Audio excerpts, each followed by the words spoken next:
I'm here with Steve ARONSON with ProParques of Costa Rica. Steve, tell us a bit about ProParques. Well, ProParques is an association that was formed by the founders of the national park system in Costa Rica. You know, people think of Costa Rica as a natural destination and a destination uh, that has 25% of its land is protected, but that's relatively new. The people that did that are still alive. They're Mario Bosa, Alvaro Manya, Alvaro Galdi. These people really had this idea in the 70s and transformed Costa Rica into a country that protected a good deal of its natural wealth. That wasn't the case until recently, is that what you're saying? Before that, the the prevailing wisdom was you had to cut down the rainforest and turn into cattle ranches, and that's what. And a lot of the places that people think of as being beautiful beach properties and beautiful rainforest areas were even 50 years ago were cattle ranches. So that a lot of the national parks are areas that have been recuperated, have been restored, and then the largest national park area that we have in Peninsula Osa belonged to a logging company. So that we've gone through this tremendous transformation in the past 30, 40 years. You know, during the lifetime of many of the people in Costa Rica, and it's changed the way people look at their own country. So what we've done is we formed an association which is a nonprofit that is an association of people in the travel industry, in academia, in environmentalists, people, a group of people whose only concern is the sustainability of the national park system. And sustainability means financial, and it also means supporting and professionalizing the park rangers, the park ranger service, and making the parks at the same time nature friendly and animal friendly, but also visitor friendly. Of the founder names or the people that were very influential in making this happen, uh, how many of them were in the political side of things versus the private enterprise part of things or environmental side of things?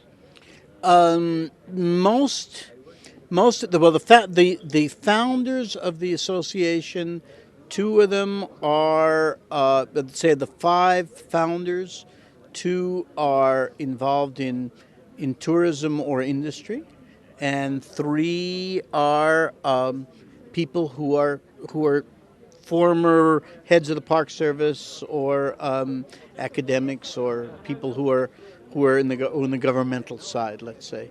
But there's no active members of the government in ProParques. Our manager, our general manager, is the daughter of a gentleman who actually gave about 40,000 hectares of land to the park system, donated to the park system. So we have everybody, and one of our prominent members is a man named Dan Jansen, who's considered to be one of the world-renowned experts in tropical biology, and who's created an area, preserved area in Guanacaste, which is sort of a model for an integrated national park, that serves the community and serves conservation and visitors at the same time. So that the membership is quite varied, but as I said, what unites us is simply the idea of serving the national park system.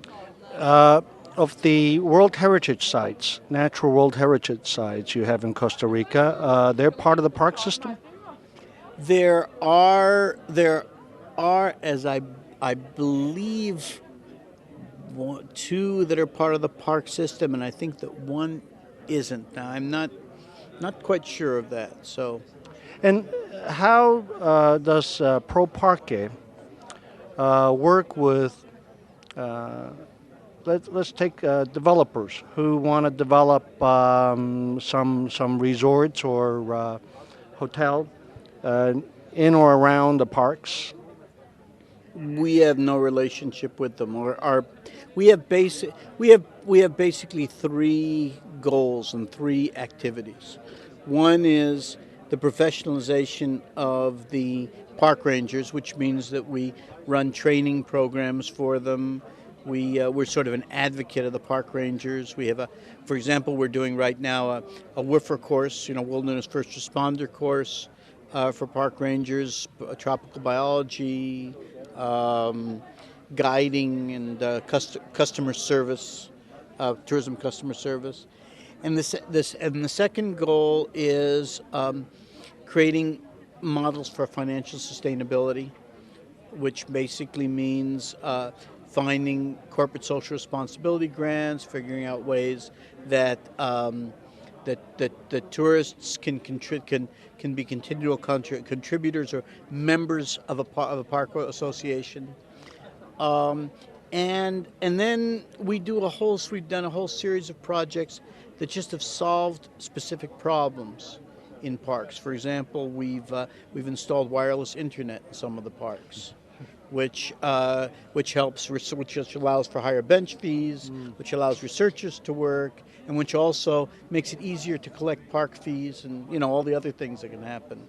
We're in the process of setting up a system to protect the turtles in Tortuguero, so that local people can be hired.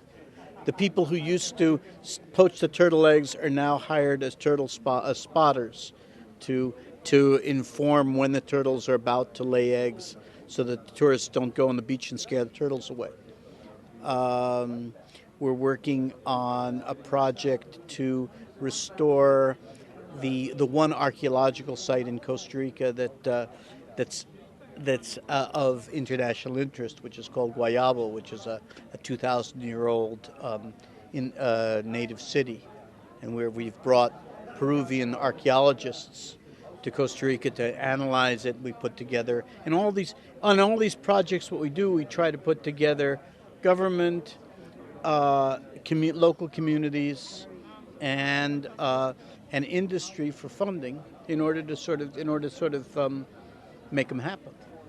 And here at the International Ecotourism Conference, I understand that half of Thai's memberships are tour operators. And do you have some connection with what tour operators do in terms of packaging the national parks in Costa Rica? No. We channel volunteers. We basically the reason why we're here is to network, to meet people. We wanted to meet. We want the director of Sand Parks is here, the South African National Park System.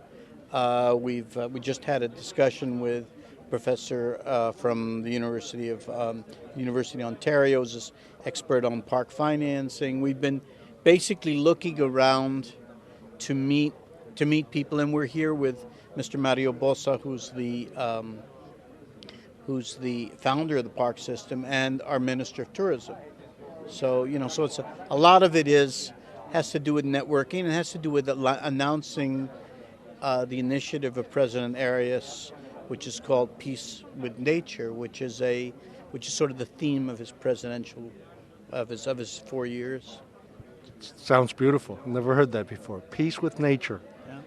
Well, you haven't heard of it yet, because it's going to be announced in June, so we're sort of preparing it. And actually, tomorrow We didn't hear that. The minister is going to talk about it tomorrow. So, the Minister Benavides, he's going to give in his talk, the closing talk, he's going to announce it. So I've sort of given you a little scoop.